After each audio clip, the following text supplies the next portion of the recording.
What's up, everybody? Mark with Cardivox Academy here. This is my third time recording this intro, so this is going to be the winner.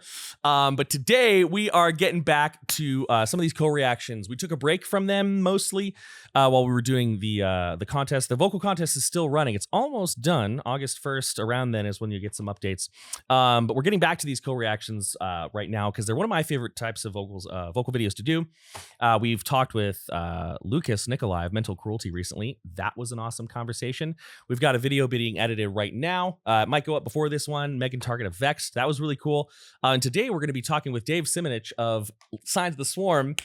I got through that tongue twister. We're just keeping that take. We're keeping that take. And it's going to be a lot of fun. But before we pull him into the video, a couple things. First things first, I myself am a metal vocalist. I've been in a band called Kardashev for, I don't know, a long time. We're on Metal Blade Records, released an album called Liminal Right. Check it out. If you hate it, interact with it anyway, helps the algorithm. And then I'm also a full-time vocal coach, teaching people how to make harsh vocal noises, stuff like, safely and efficiently for years to come. And so if you're interested in that sort of stuff, or you want to check out our e-course to help you get started on false chord vocals, go to cardivoxacademy.com. You can learn about one-on-one lessons, e-course stuff. And now that I'm done making this all about myself, because I'm an idiot, let's go ahead and do an awkward YouTube pause and pull in Dave. Here we go. Pop, boom. What's up, Dave? How you doing? How you feeling today? Dude, feeling great. Just got out of that YouTube pause. Fucking going crazy.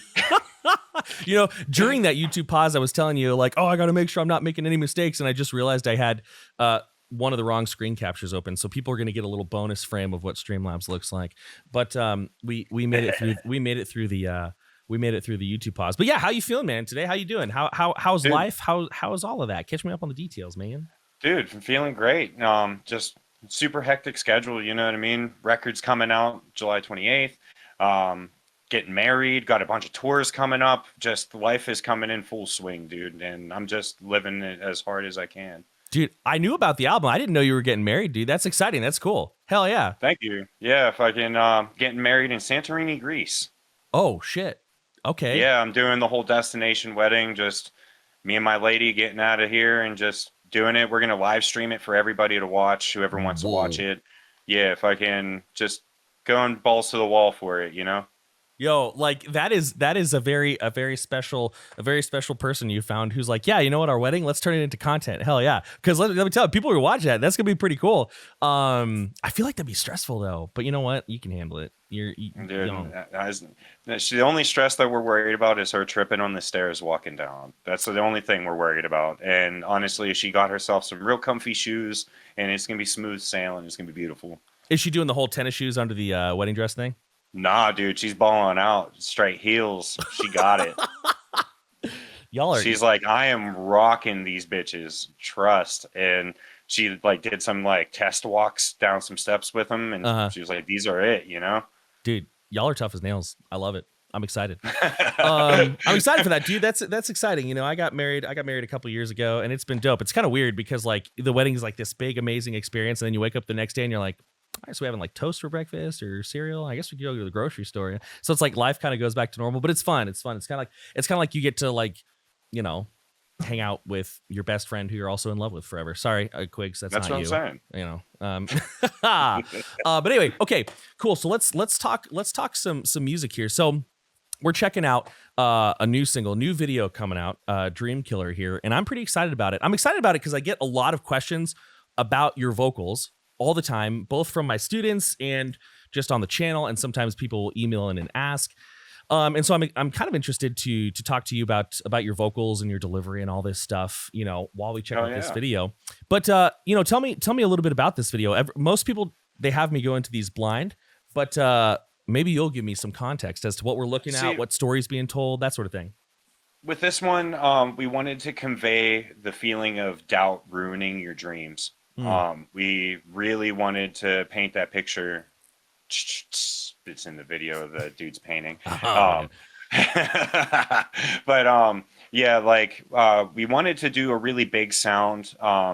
It's not as heavy as what you'd anticipate from us as a band. It's still heavy, you know what I mean? But it's heavy in a different way. This is one of our artistic pieces, in my opinion. We all sat down and really dove in deep to build this one. Mm-hmm. And whenever it came to fruition, we were just like, yeah, this is going to be a single. This has all the emotion that we want it to put out. You know what I mean? Whenever I remember tracking this song, and there's this one like verse like before the big break. It actually made me cry whenever I tracked it, just because I got really vulnerable, like putting some of the stuff out there. Because like it's a lot of things that I say in my head that I don't say out loud. You know what I mean? And that's where it fits. So Yeah. it's not like the ass beating fucking brutality that Signs of the Swarm usually has. It's a different perspective of the band. It's a lot bigger sounding. Mm-hmm. It's more chorus driven. We really dove in on our like childhood roots on that one, for sure. Mm.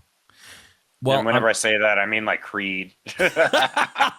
just a bunch of Creed. Dude, I'm ready. No, I'm actually excited too because that's an interesting concept. I don't know if this is exactly what you're talking about, but I know that whenever like, we're writing music and I'm in the studio, like every day I walk up to the mic and there's like this feeling of like, you don't deserve to be here. You suck at this. And I'm like, Dude, like fucking took the words out of my fucking head, bro. Like literally anytime I've like, it's like a battle with myself to be creative. You know what I mean? And that's pretty much what this song embodies. You know what I mean? It's literally like doubt ruining your artistic vision whenever you just need to just let loose and be an artist. Hell yeah. Even if you fall, dude, Hell yeah. Well, I'm excited about it. And let's just do it. Let's check this out. Anything else you want to mention before I start this shit up? Shout out to all the fans that pre-ordered our shit. Without you guys, none of this shit would be possible. Y'all are the fucking real ones. Hell yeah. Love that. Love it. All right, cool. Let's go ahead and let's do another YouTube pause here and let's check out Dreamkiller, Signs of the Swarm. Here we go.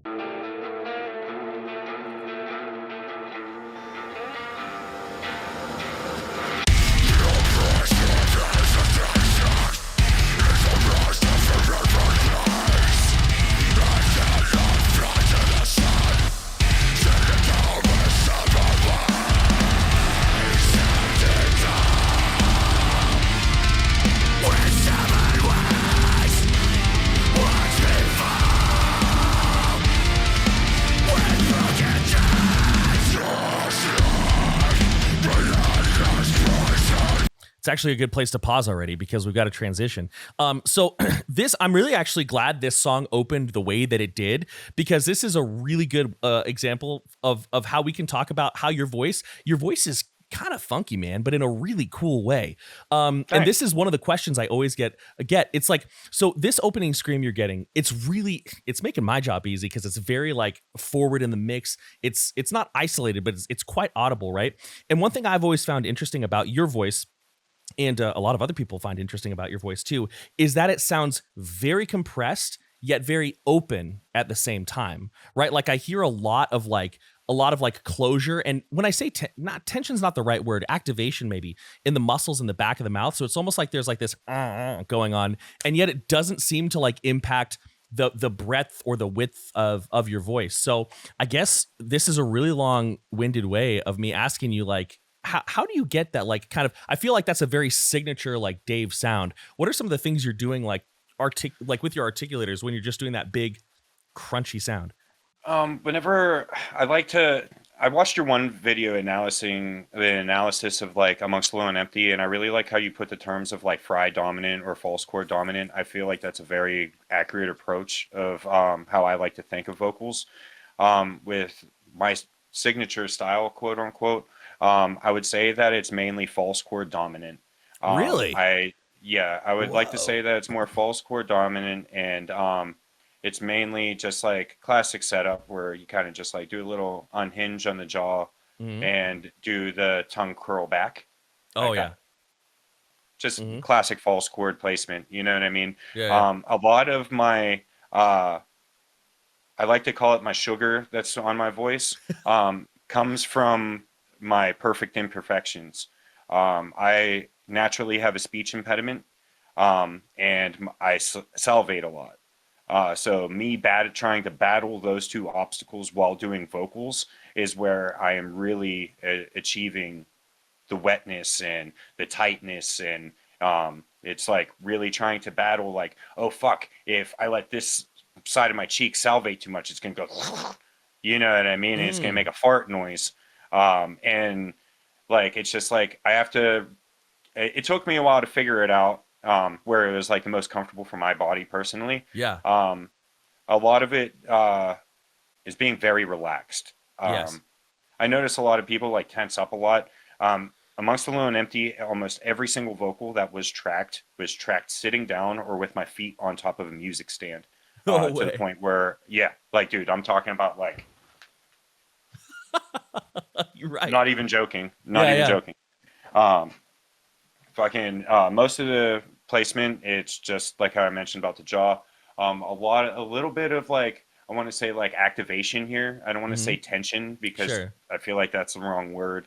But like a little activation in this section of my throat here. I'm not really good with the anatomy, and I just like kind of just do it, you know? Just see, like the third one that I did, I changed the tongue placement, but Right. my throat activation is still the same. Uh, A lot of the technique comes from mouth manipulation and tongue placement. yeah, dude. That's one thing I've been talking about for a while, and also thanks for the views, man. Hey, fucking, I But love your channel, dude. yeah, hey, appreciate that. But that's one thing that I think a lot of times this is more so when I get beginner students versus more experienced students. But when they realize like, yeah, a lot of the changes we're making, it's mostly the tongue and the lips, right? You just get your basic like sound going, and you can make that a mid, a guttural. You can do all sorts of crazy stuff, and that's interesting to me what you talk about like literally like salivating a lot. Obviously, like you're saying, it's something that you've really worked around and worked with, but obviously this, but I've never met anybody who doesn't love that signature like wetness in your voice. Like I remember when I got to see you live, back I don't remember when it was, the Chaos and Carnage tour. We were talking about it before Yeah, the call. yeah. I was like, I wonder if I'm going to be able to hear that like wetness live, because a live mix is like so different, and it was like even more prevalent. And I just remember being like, oh, it's really cool. I can do similar stuff, but I have to like use my soft palate and everything, and it's not the same effect. You know what I mean? So Bro, I'm gonna give you some juice. Fucking, no okay. one has this information anywhere. Oh shit. I recorded the record completely different than I normally would. I Okay. made the approach as if I were tracking live. Like Mike isn't like down my fucking throat. I wasn't thinking about it too much, and a lot of this encouragement was by the person that's playing the main character in our music video, our producer Josh Schroeder. He was showing me that my voice was too loud for how I would actually track my vocals normally. So essentially, had a proximity effect that was all like hindering my engineers, and it really kind of like made my previous work not that impactful, like inside a mix atmosphere, you know what I mean? Mm-hmm. Where I kind of like tweaked around my actual technique of recording and everything.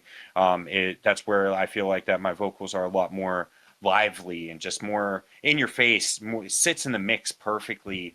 It's not just a wall of vocal, you know what I mean? Yeah. And I just back then, like it was like, all right, I just need to be as relentless as possible. And a lot of the growing pains from the last record to this record, that's where I honed in and realized like I had a lot of things that I could make myself better with. And that's where Josh came into play and taught me about the proximity effect thing. Dude, it's so interesting. I'm so glad you said that, because that's everybody. Okay, maybe not everybody, but a lot of the more advanced vocalists or the guests that I have on this channel, whenever they talk about some of their biggest growth moments, every time it somehow involves them realizing they don't have to go as hard as they thought they did. And maybe not every time, but most of the time there's a producer involved. I remember like I have learned so much about my voice that yeah, I've got like, vocal textbooks, and, I've been studying this stuff for a long time. But some of the most important things I learned about my voice were either from Nico, our guitarist who does all of our recording, or when we went out, we flew out to Tennessee, and I actually worked with like a producer live in studio, Maya Lijwanez of Sound Layer out in Knoxville.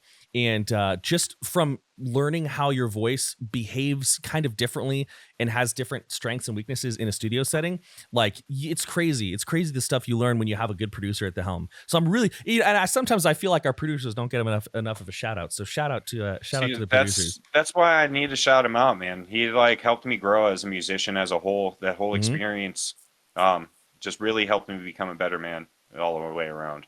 Hell yeah, dude. Well, I love to hear it. Well, let's get back to this song here because I almost forgot. I was just having fun vibing. Sorry, dude. Just get lost in chatting, bro. Yeah, let's just do it. Okay. I'm actually gonna go back like maybe 5 seconds because we had that kind of cool transition. I'll go back to 30 seconds here. Cool.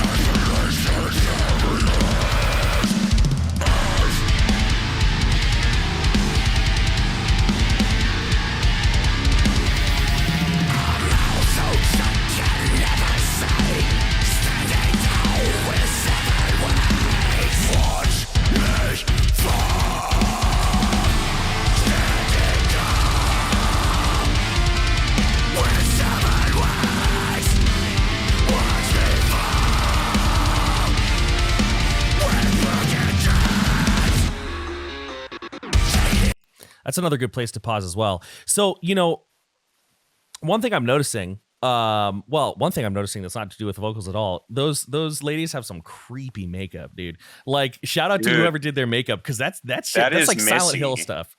That's wild, dude. Actually, like whenever I spoke with the director of this music video, I literally told him Silent Hill meets Creed. Really? Whoa. Yeah. Okay. That is literally what I pretty much told him. Whenever we were like creating this video. Yeah. And shout out to Missy. She works with loads of amazing people, such as like Falling in Reverse, Cardi B. She's worked on the Nicki Minaj suit. She's done Behemoth. Like, she's worked with so many fucking people. And I'm so blessed that she was willing to work with us on such short notice. Might I add that as well? Yeah. Well, hell yeah. Shout out to Missy. We love to see it. Yeah, Missy's a shit, dude.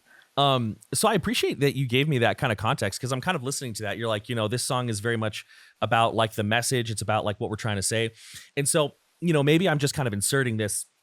So I'll ask you, because you're here. So one thing I'm noticing is one sound that a lot of people know you for, right? Is a lot of those really small, like, types of vocals. But now I'm hearing a lot more open embouchures, wide open mouth, mid, high screams. Is that a conscious choice you made because like, let's be real. I love the sound, but it's really hard to understand what the lyrics are. But here, where you're opening up, you're being more articulate. You're choosing, again, those wide embouchures. It's easier to understand. Was that like a conscious choice you made to try to maybe bring a little bit more attention to the lyrics? See, honestly, it is. I felt like that it was a great contrast to like the heavy parts that were there. So it's kind of like a push and pull. You know what I mean? So like I start off the song with like the real aggressive false chord dominant style vocals, and then I'm kind of going back into a more relaxed mid yell, where it has a little bit of fry technique to it. And I say that very lightly though, because it's more about what was being said and how the emotion drives that. You know what I mean? Because whenever we were writing this song, like, I was like, I don't know how I feel about this. I need to see how it sounds coming out. Yeah. And that, like, whenever I did it at first, I was like, I'm just not feeling it. And I was like, I would just want to kind of just like set back, just relax. And I just want to feel it naturally. So like I rolled in. I actually didn't track the first two choruses.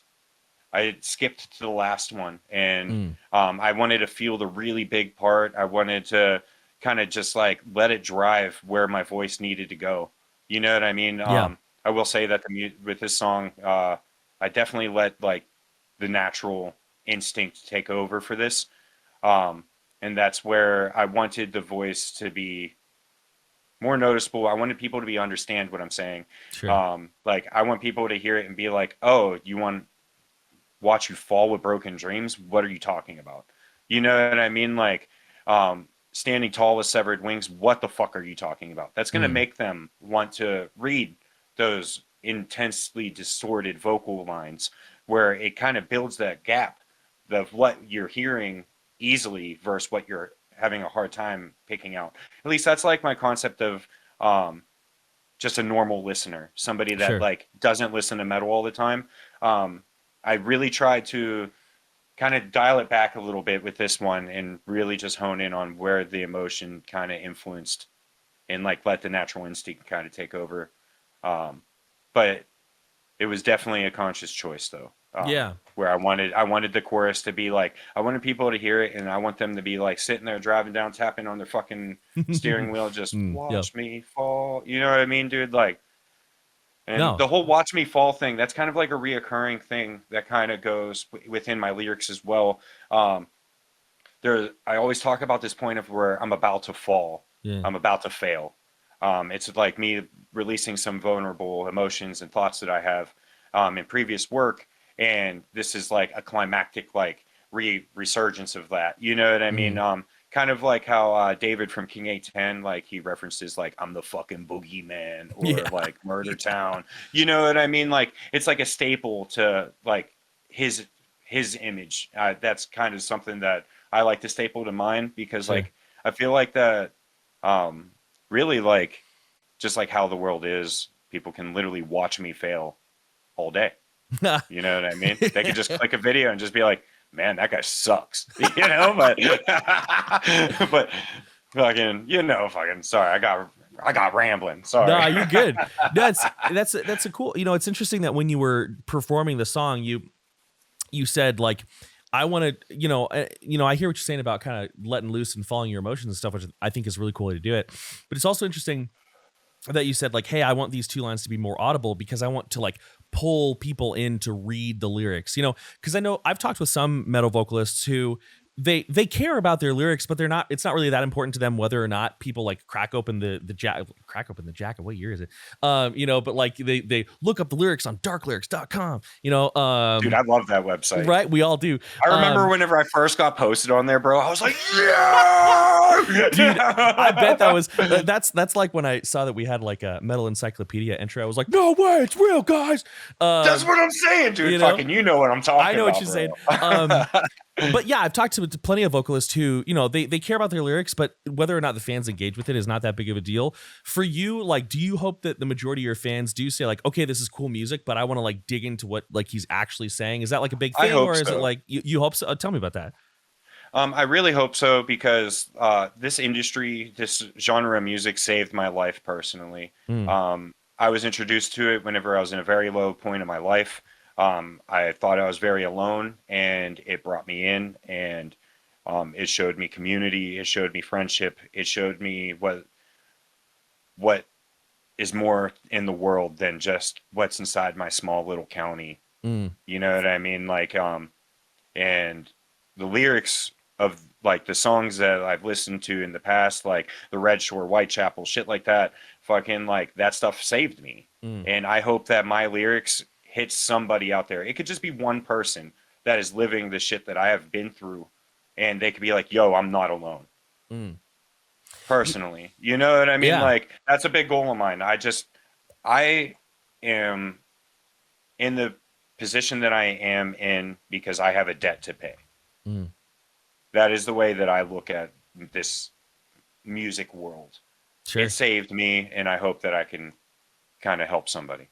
So what you're saying is you're not just trying to be a badass metal vocalist, but you're trying to help the metal genre and community as a whole as well. Is that right? Yeah, that's what I'm trying to do, dude. That's what it's all about. Everybody helping each other, fucking all of us growing. One day, fucking metal can be just as fucking mainstream as hip hop. You just got to let fucking the work be put into place and let it become a thing, you know? Yeah. Well, everybody I will watching. try to be a pioneer as much as I can, bro. So for everybody watching, Dave Simonich sounds like an evil, demented demon, but also wholesome as fuck. Hell yeah, dude! I like that. I'm into it. Well, let's keep going. Let's hear some more what you're doing here.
Okay, well that was sick as hell. So this is a section I really want to talk about because it's a question I get all the time. So right here, you're switching back and forth between a lot of different placements. Like you have like that, like you've got that, and then boom, shifting right back to like that really like thicker like type of sound. Now, yeah, here's the thing. I don't know how you do it in the studio, but for me, I track like everything individually. Like I'll be this, then this, and then this. I wish that motherfucker would have let me, dude. Well, the thing I was going to ask is like, I've heard you do this stuff live. So like, I 100% know that you can shift, back and forth through all this stuff easy peasy, right? But the question I always get is like, what is the sensation, right? I mean, not talking exercises, although if you have any of those, feel free to share. But what is the sensation, or what is the sensation when you're shifting these distortion placements? And this question's kind of vague, so if you're like, Mark, what the fuck are you saying? I'll try to re-clarify. But how hard is it for you to shift, and what does it feel like when you're doing so? Like whenever I am doing like a vocal like tone change, I like to think about it as like gears on a machine. Yeah. You know what I mean? Yeah. Like I like different presets that I have to work with. And it like I kind of like I try to believe that it's just like on the money every time, but sometimes that's not it. Sometimes there'll be some live videos where you'll see that I'm jumping around and I kind of do merge a high into a mid where like I didn't hit the tone change but I hit the word on time. You know what I mean? Yeah. So like there are some like little hiccups like that, like live or whatnot, but the sensation that I get, I feel very accomplished. Like whenever I do it, I do it properly, you know what I mean? Like, cause like, I'd be like, you know what I mean? It's just like a real quick, just like, I feel like that it's like if I'm like holding a button, I let go and push it again. You know what I mean? Yeah. Yeah, like a little kill switch. That's the best analogy I could probably put to it. Is sure. Like whenever like I try to do a switch, like it's like I'm holding the button, breathe, go back. You know what I mean? Like that's probably like one of the bigger curveballs that I have in my writing and vocal technique as a whole, is that I carefully place my breathing placements so I can do this stuff successfully. Yeah, it's a lot of balance between even airflow. Like all my students, they're like, Jesus, I never want to hear this guy say even airflow again, but you're gonna hear it forever. It's a big balance between even airflow and just coordination, right? And the way that we build coordination is through intentional repetition. I do that same thing. I'll like hit that kill switch, but if I'm going from like a low, like a low guttural, like a to like a high, more open, like what I do is this is how I taught myself how to do it. I reset to like a very brief, very quick, like old school, like Nathan Explosion false chord. So I actually link the and then together with a and I just do it really. It's like just really quick in there. Because dude, for that, the kill switch for me, like the button, it's hard, dude. So when I heard you doing that live, when I hear you doing it here, I'm like, just FUGG. That's sick. And I think that, like, to be honest with you, man, I think that like your snappiness and articulation and your snappiness in placement has influenced a lot of people and influenced, because you've been doing, how long have you been doing vocals? It's been a minute. It's been a while. I've been doing vocals since I started doing them whenever I was 14. Yeah. With friends, but like seriously, I would say probably about like going on at least 10 years now. Yeah. Actually like performing and whatnot. Mm-hmm. Shout out to my old band in Providence. Love everybody that was a part of that moment in my life. Yeah.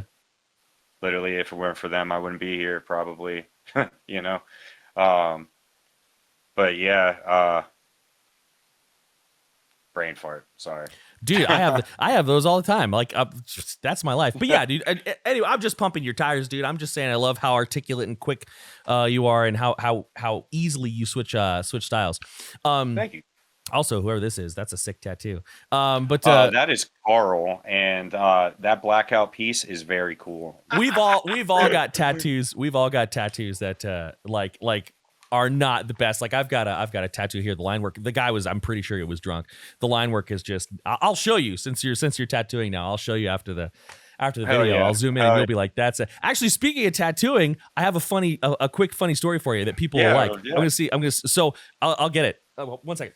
So everybody, now that I have you all to myself. So when you came through for the Chaos and Carnage tour, I remember I came up to the merch table and I was like, yo, what's gonna put the most gas money in your pocket? What's gonna give you the best margins? And you were like, oh, I don't know, man. I can't really tell what it would be. And you were like, well, I have this. I just drew it on a drum head, so technically it didn't cost us anything, and I still got it. I have it up by my like D&D pieces. You remember making this? You remember making this? I do. Yeah, dude. Oh my god, I love you. I can't move my DSLR. Well, I can move my my webcam. The people on YouTube won't see it, but I keep it up there next to like all the pieces I've painted and stuff. Dude, I love that so fucking much. It's a good conversation piece. But when people come, well, now that we've got a kid, people don't come over very much because we're so busy. But when people come over, they're like, what is that? And I'm like, oh, it's a drum cover, and this guy Dave drew it, and this is his band. Let me show you. And most of the people in my life don't actually like metal, so I'll be like, Signs of the Swarm, I'll show you. And they're like, oh, okay, all right. Well, okay. What else is there to talk about? Yeah, I just thought it'd be cool. I wanted to see if you remember that. Dude, that's so sick. It's literally fucking. That took me 4.5 hours. Really? Well, I'm glad I didn't just throw it away like a dick. It's all from scratch. Yeah. Like I literally sat in the van and bust that bitch out. Hell yeah. Well, if I come through your part of town, you can give me a tattoo. Dude, I'd love to. I'll book a session. But yeah, cool. I thought you'd find that neat. Anyways, let's keep going. That's honestly lovely. I love that so much. Like seriously, that just made my fucking heart fucking glow, dude. Hell yeah. I love it. Love it. All right, cool. Let's keep going. That's awesome.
Yo, what an outro. That was sick, dude.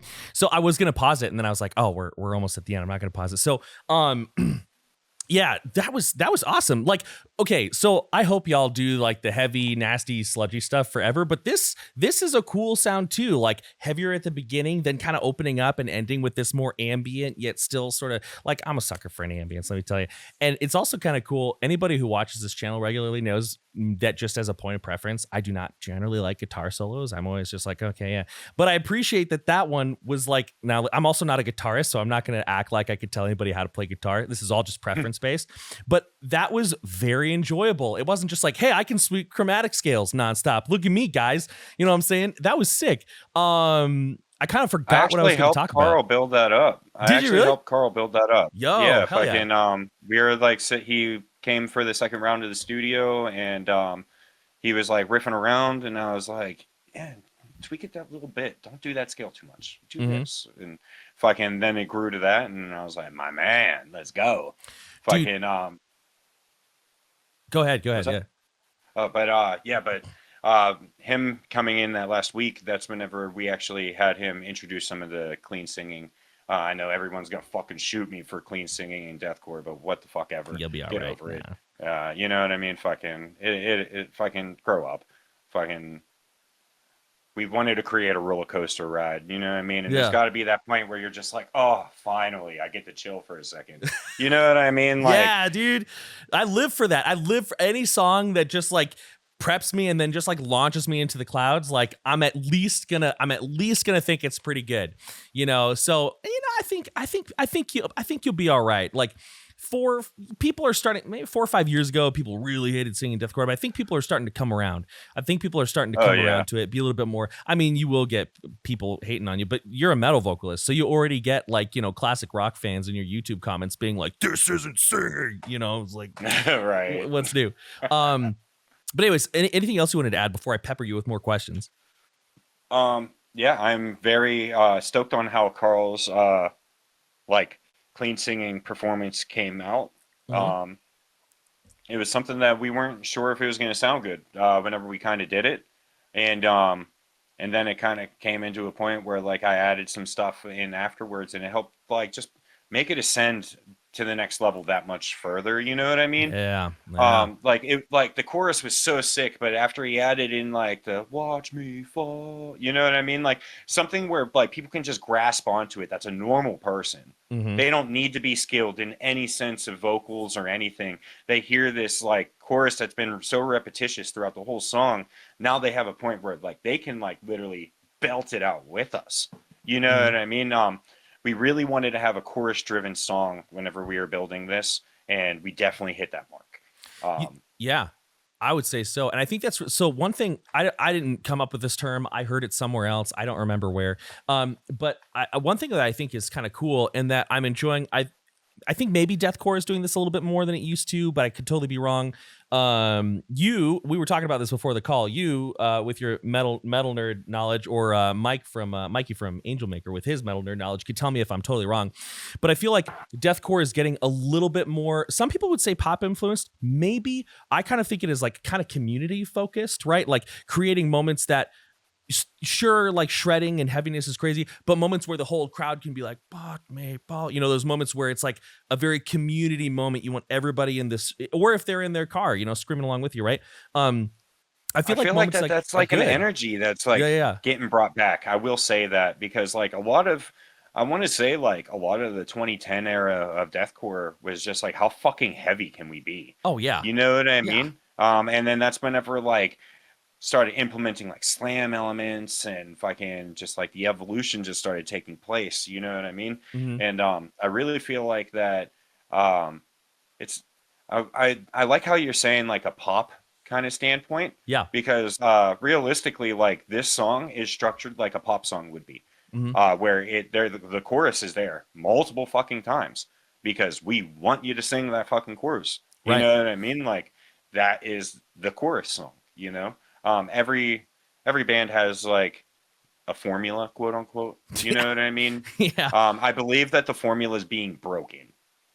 Like that, what everyone has been so used to, and I believe everyone's just so fucking bored that they're just like, let's just create I know that kind of contradicts what I just said with Dreamkiller being like a very chorus-driven song and being to like a pop formula, but a Mm, lot of our other songs in our record, we were just like, fuck it, let's just do what feels right. You know what I yeah. mean? Fuck the formula. Mhm. You know what I mean? And songs I'm referencing for if anyone sees this after it's released, like Between Fire and Stone, that's a perfect prime example where it's just a relentless force that you may know signs of the swarm of being. You know what I Yeah. mean? We try to do different shit, but Yeah. at least I this time think, around. and I think you're going to, I think, well, all of us are going to start hearing a little bit more like pop or like kind of community focused influences in deathcore specifically, because I think that deathcore is kind of becoming the metal genre that most, back in like the 80s and 90s when people heard the term metal, they could have imagined Slayer, they could have imagined Metallica, they could have imagined, but I feel like a lot of people when they heard death metal, they were thinking Cannibal Corpse, right? So now I think these days when people hear metal, a lot of people are going to start, non-metal fans are going to start thinking deathcore.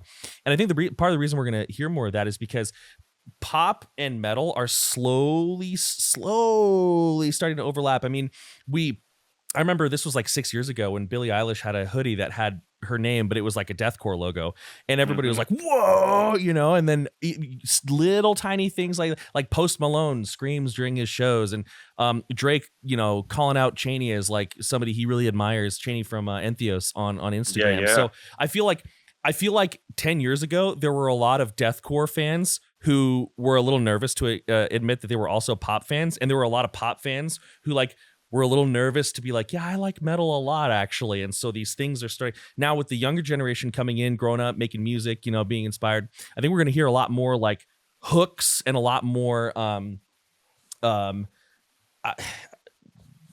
interactive song structure. I'm just riffing right now, but I think it's interesting, and I'm excited to kind of see where deathcore goes. And I think that this is I'm a good honestly example of it. very excited too, to be honest. Like it just even how deathcore, like the subgenre of deathcore, a lot of people like kind of like classify it as deathcore now. Yeah. You know what I mean? You go back and listen to like OG deathcore bands like Red Shore, like the Red Shore, for example, fucking misery hymns. You know Mm-hmm. what I mean? Like that shit fucking that's like OG deathcore in my opinion. You Mm. know what I mean? Yeah. But that's also my perception of deathcore. You know Sure. what I mean? That's what I was introduced as deathcore. I've seen other bands that were touring with them, whatnot, blah blah blah. A lot of people are seeing like the symphonic deathcore subgenre becoming more of a staple of deathcore sound. You know what I Mm-hmm. mean? Um, but that's just like on like what's popping, like what's trending, and Yeah. like the influences of like things. You know what I mean? Fucking, it's so hard to tell what's gonna happen anymore. You know what I mean? Fucking, you Yeah. think something's gonna pop off left field, and then fucking, nope, nope. Exactly. I'm kind of interested to see, blackened deathcore is a term that's been around for a while and one that I've been a little critical of, behind closed doors before. Cause I don't know. I feel like a lot of bands, they would be like, okay, we'll just tremolo pick a lot. And now it's blackened. And I'm like, listen, it sounds cool, but like, is that enough? But then you have like Nah. Mental Cruelty's new stuff. And like, yo, those guys, they listen, they really are Dude, doing they this fusion study really well. shit Yeah, to they study shit to hit their fucking marks, they dude. do. And Yeah. I give them huge props. I've been friends with Marvin for such a long time, their guitar Mm, player. We actually did a tour together, bloodletting tour. yeah. Shout out Disentomb, Psychroptic, you guys are sick. Um, fucking, but yeah, fucking those guys, they like do research to make sure like they that they're hitting their marks and Mhm. they're well recepted. And they're doing great. Yeah. Um, I want to I'm so shift. stoked that they got on our UK bit of our headlining tours for Amongst the Low and Empty. It's going to be like a little I don't know. reunion, you know what I mean? I don't know if I knew that. That's awesome. Yeah, they just replaced To the Grave because unfortunately To the Grave had to drop our tour. So Oh, um, bummer. Mental Cruelty came through with a solid last minute and fucking they're like, let's party, baby. So Hey. Yeah, Dude. Century Media's taking over the UK. Let's go with our friends Harbinger. Yeah, dude, that's awesome. That's awesome. I want to ask you one more vocal related question before we wrap it Yeah, up here, yeah. because this is a question that people will slap me in the face if I don't ask, and I'm actually going to ask it in a very broad sense, right? So now, kind of going back to, we were talking about how deathcore is kind of evolving. Now, kind of talking about some of the things that are very signature for deathcore, because deathcore is a vocal genre of metal, right? Yeah, It yeah. is all about vocal I prowess and believe that vocal it's exposition. vocally and drum dominant.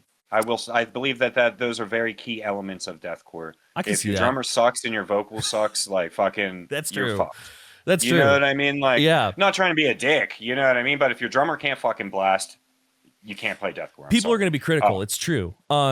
So with that being said, I'm kind of interested, and I'm gonna, like I said, I'm gonna leave it broad into how over the years you have found like your tone, because one thing a lot of people realize, either when they're learning vocals or just kind of from thinking about it, right, is being able to do like or I guess that's step one, right? And then you have to learn all about like these weird placements, and you got Travis Ryan turning his tongue sideways and doing all this crazy stuff. So like, what's kind of been your method, or is there even a method? Is it just kind of madness? You do a bunch of crazy stuff to find all these wacky tones that people have, like how to scream like Dave from Signs of the Sword tutorial. Here we go. You know what I'm saying?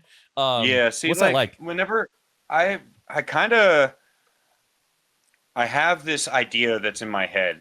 Yeah. Like whenever I hear a song, I don't know if it's influence driven. I don't know if it's just I've been surrounded by it for so long, and I just have a knack, and like I could just like kind of like key in some things. Uh-huh.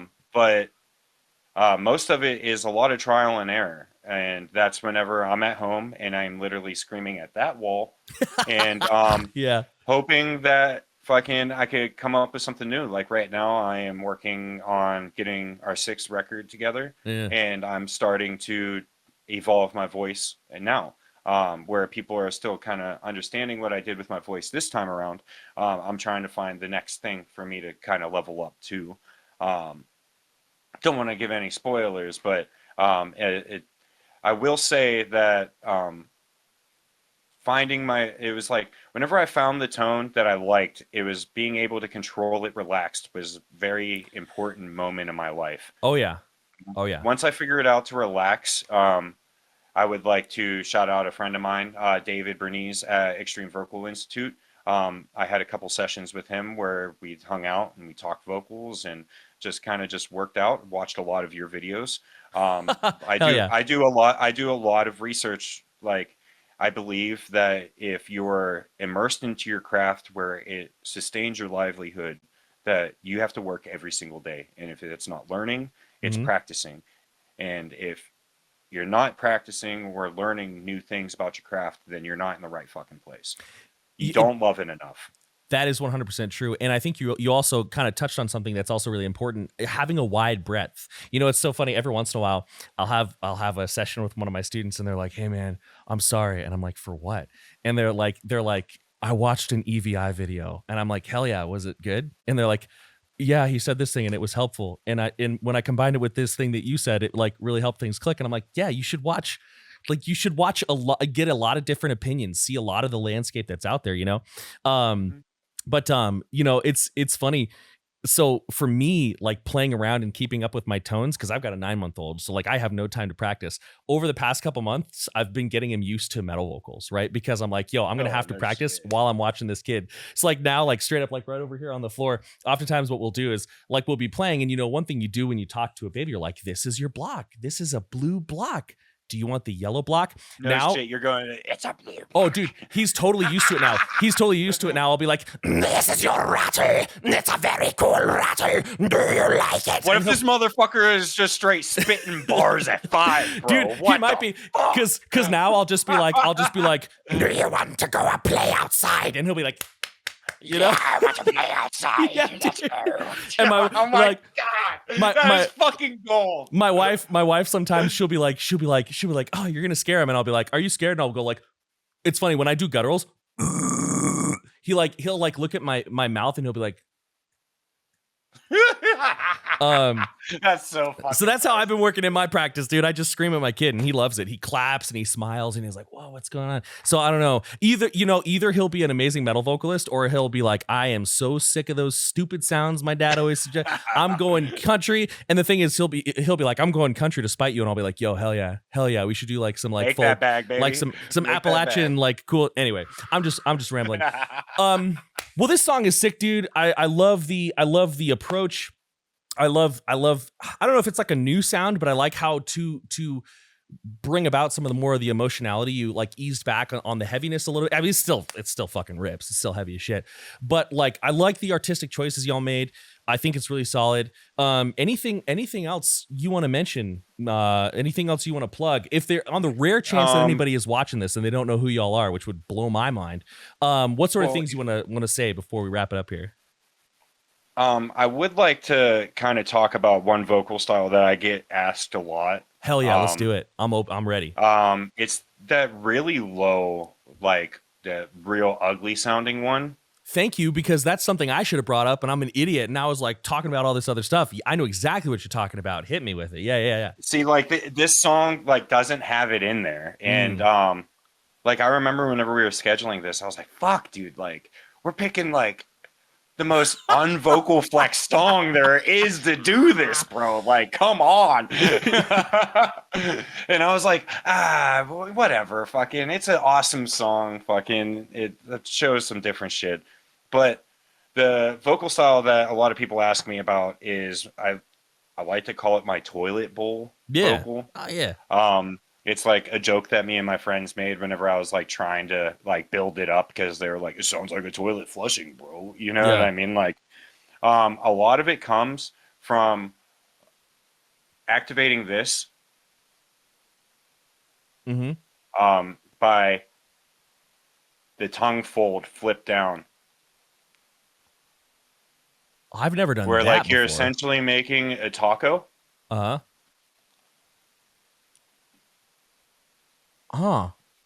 And so it's like your tongue is doing this, but inside your mouth.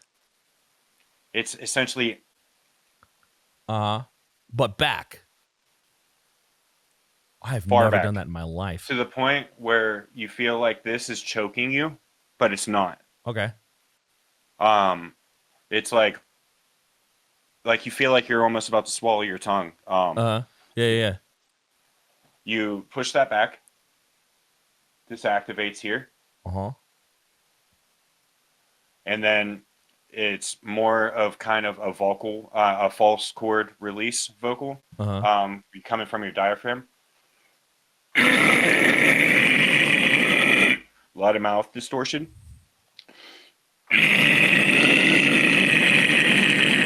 There's a lot of air turbulence too.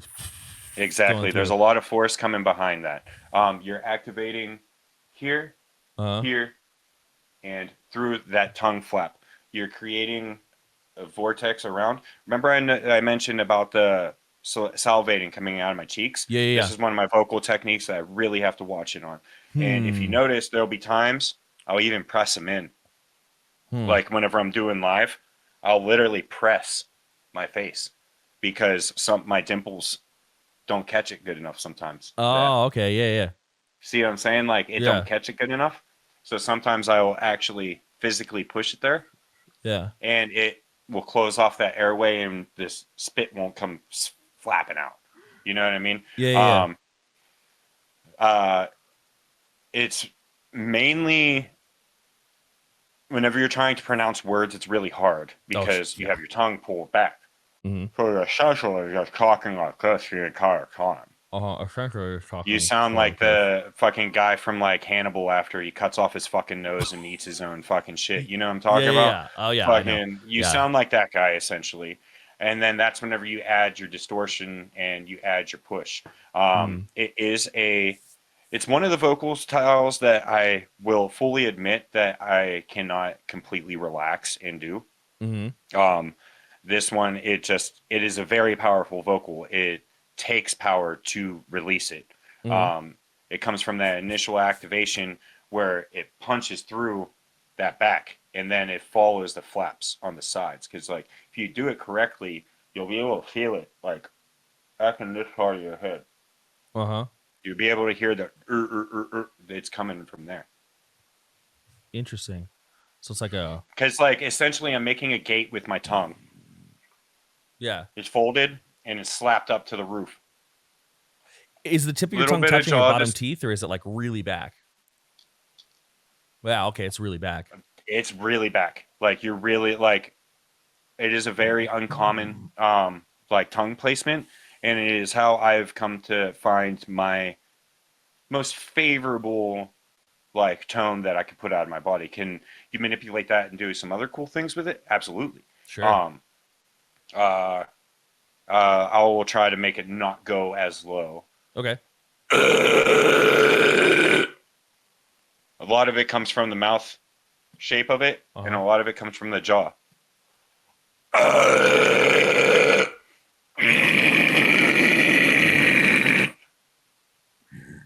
I want to try it. I'm going to try it. I'm going to see. Try it. I've done similar stuff, but I've never pulled my tongue. So I'm going to do it in like little mini steps, because I'm not just going to do it mini steps. Yeah, mini steps. So I think the thing that's going to be the most tricky for me is actually blowing out, because for me, for my vocal, like what worked for me really well, dude. Yeah. Yeah. You need that hard. All right, let's see what I can do. Let's see what I can do. Let's see what I can do here. I'll be the student here. So, yeah, let's go. Roles reverse, bitch. It's kind of weird pulling that tongue out too. Man, that's tricky. Okay, so I'm just gonna find some distortion first. Yeah. Okay, got some distortion. Okay. Oh, I got really spitty too. I'm telling you, bro. It's hitting those glands underneath your tongue. Yeah. You've got big salivary glands underneath your tongue, so that makes sense. What vowel, if you were to say you were built, ooh, I'm guessing like a ooh, yeah, of course, like a U, like the lips.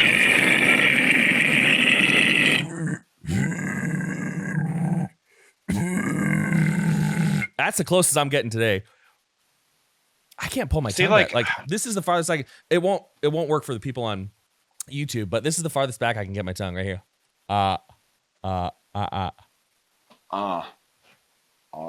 wonder if that's like a genetic thing, like how some people can't do this. Yeah, I can't do that to save my fucking life. Because I'm not really getting like that fold on my tongue. I think if I like built around, and this is another example that's good for people viewing. Sometimes you have to modify something to work with your anatomy, right? I think for me, I would do like a. I'd probably curl my tongue up. Maybe it's not gonna be the exact same sound, and then like fold it back. So instead of just like here, I'll show you what it sounds like whenever I do the same technique, but my tongue is in a different place. Sure. Yeah.